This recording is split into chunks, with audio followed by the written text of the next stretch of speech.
Now I'll be talking about El Machete. El Machete was a newspaper originally created by Diego Rivera, David Siqueiros, and Javier Guerrero from 1924 to 1938. It started as a magazine of the Syndicate of Technical Workers, Painters, and Sculptors. Though it was halted by Vasconcelos when Plutarco Elias Calles resigned presidency starting 1925. Figures such as Tina Modotti, an Italian actress, photographer, and communist, collaborated in the magazine. The Machete's purpose was to cut down the dark forest of the ignorance the government was implementing on the Mexicans, to cut down the weeds of the politics, and to shame the arrogance of the rich. El Machete soon became part of the Communist Party, of the Mexican Communist Party. Thank you.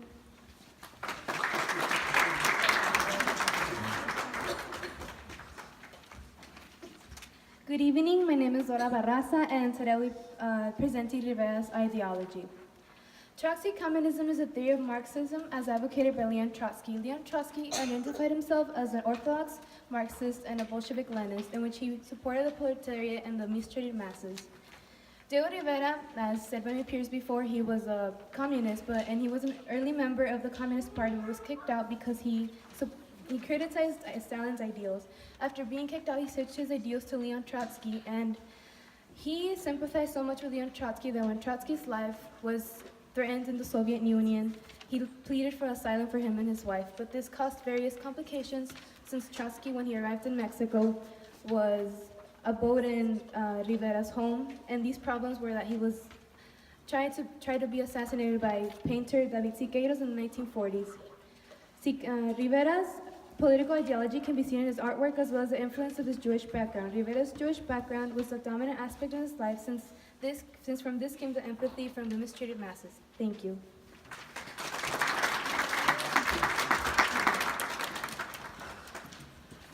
Good afternoon, my name is Ashley Peck and I will be presenting Indigenismo. So Indigenismo is a movement in Latin America that advocated social and political role for Indians. It was also a construction of dominant culture, especially of the intellectual mestizos. The term encompasses a diverse array of population, including the indigenous people of Latin America, and the movement was especially influential during the presidency of Lázaro Cárdenas. Although the latent politics of representation in the field of indigenismo was highly problematic because non-indigenous experts were designing programs for indigenous people, which were in many cases aimed at assimilation. Lastly, José Vasconcelos, who was an important writer, philosopher, and politician, wrote a book called The Cosmic Race. And this book was about Vasconcelos' prediction about the aesthetic era. He said that this new era would consist of joy, love, fantasy, and creativity, and would prevail over the rationalism that was dominating the present era. Also in this new era, marriages would no longer be dictated by the necessity, and giving birth to a fully mixed race, which was called a cosmic race, would persist by the natural selection of love. Thank you.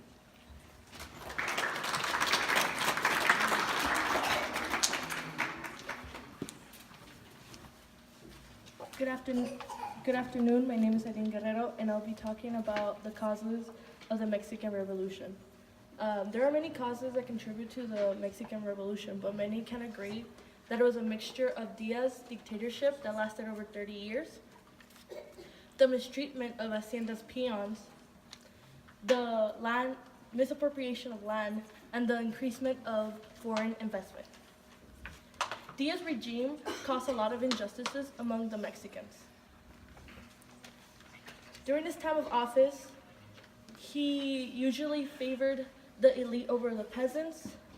At times, he made deals with foreigners, as such letting American and British companies purchase land in Mexico. This often angered a lot of the landless peasants whose lands were taken away due to those purchases. And also Mexican workers who were treated like lessers to those workers coming from America. Foreign investment caused a lot of discord among Mexicans, mostly those who wanted land to themselves, creating such ideologies as Mexico for the Mexicans, México para los mexicanos, and land and liberty, tierra y libertad. Thank you.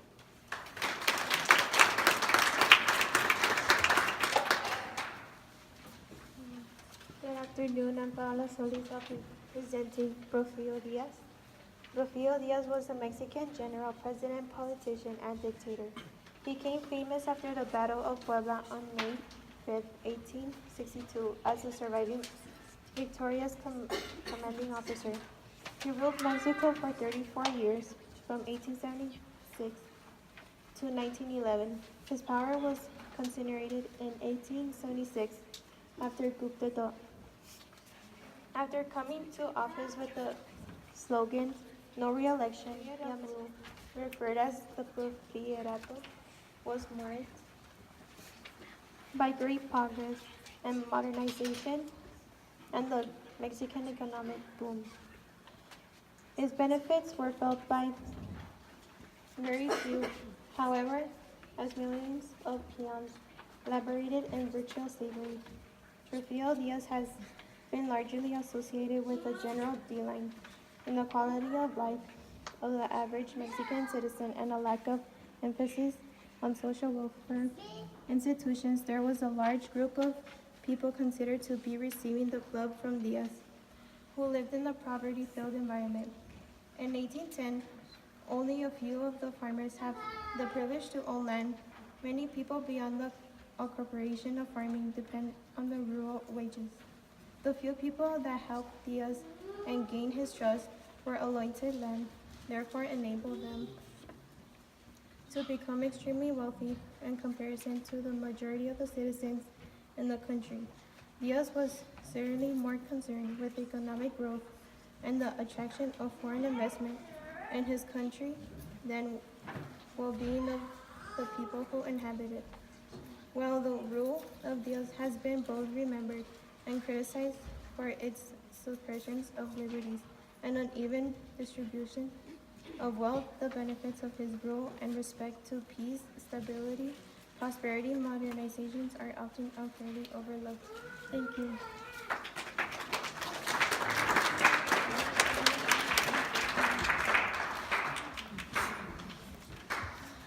Hello again. So I will be talking about hacendados and haciendas now. So in colonial Mexico, hacendados were recognized as someone in a high class or rank. The title meant that you or someone related to you was rewarded 100 acres of land, with peons working on it. This term is called latifundia. It's an extensive parcel of privately owned land, and in Roman history, these great landed estates specialized in export of olive oil, grain, and wine. American Indians who had worked for hacendados were theoretically free wage earners, but their employees were able to bind them to the land. By the 19th century, nearly half of the rural population of Mexico was entangled in the peonage system. And haciendas are large landed estates. Many of them survived in several places late into the 20th century. They were part of an ambitious land grant scheme by the Spanish crown that began in the 16th century as a way to reward conquistadors.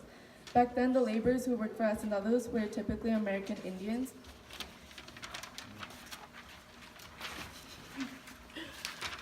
And some haciendas were plantations, mines, or factories.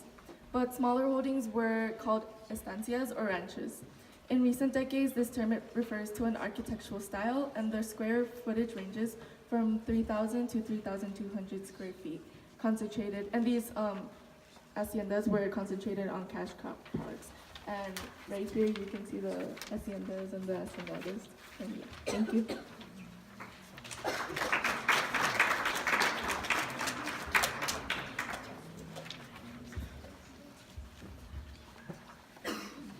Good afternoon, my name is Alexandra Ramirez, and I'm going to talk about Emiliano Zapata. Emiliano Zapata was born on August 8th of 1879, and he was born in a small village called Ananecuilco in the state of Morelos. He was the ninth of 10 children, and his family was a very well-known family and in the state of Morelos.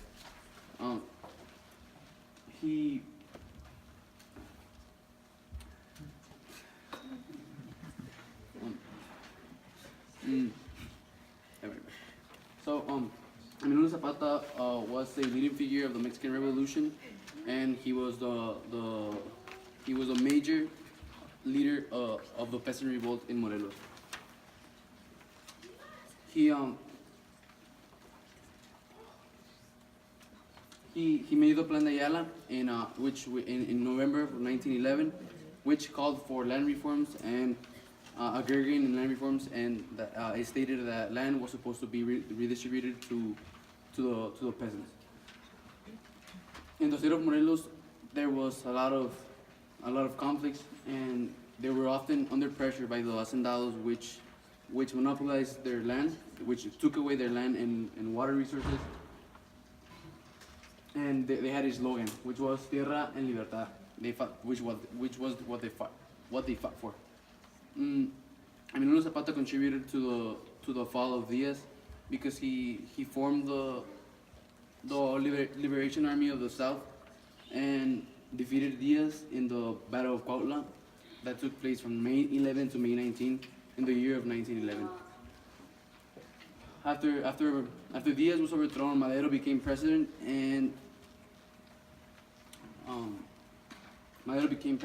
and he failed to carry out the land reforms, and this led to the creation of the Plan de Ayala, which wanted to give land back to the peasants. Emiliano Zapata Emiliano Zapata ideologies of wanting to help the poor people, of wanting to give them tierra en libertad, and of wanting to fight for them was what made him so famous, loved, and supported. Thank you.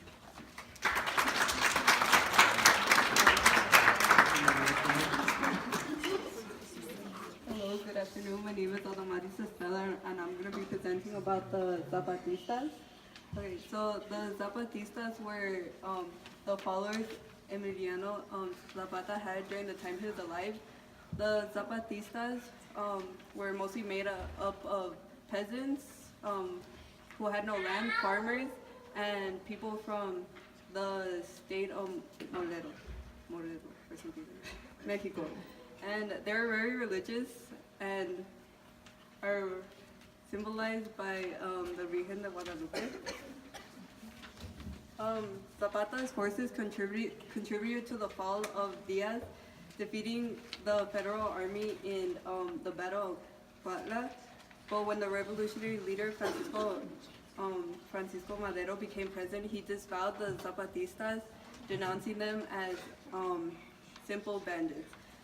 This led to Emiliano Zapata writing the Plan de Ayala, which called for an overthrow of Madero and land reforms, and this inspired a lot of the Zapatistas around the nation to contribute to the revolution.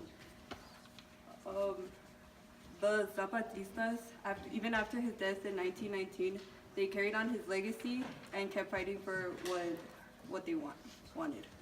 Thank you.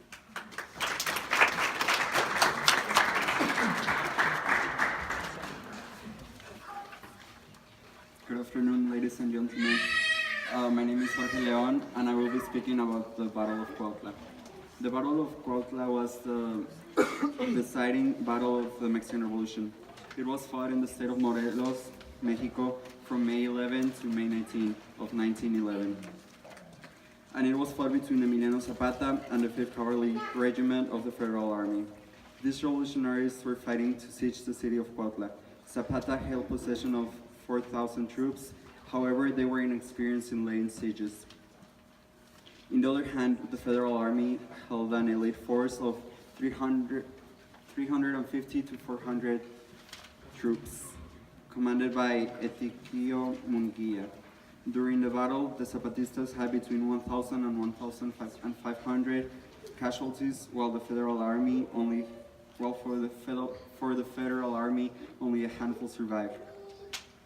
This victory of the Zapatistas convinced Diaz to come into terms with Francisco Madero, agree to the Treaty of Ciudad Juárez, and resign the presidency. Thank you.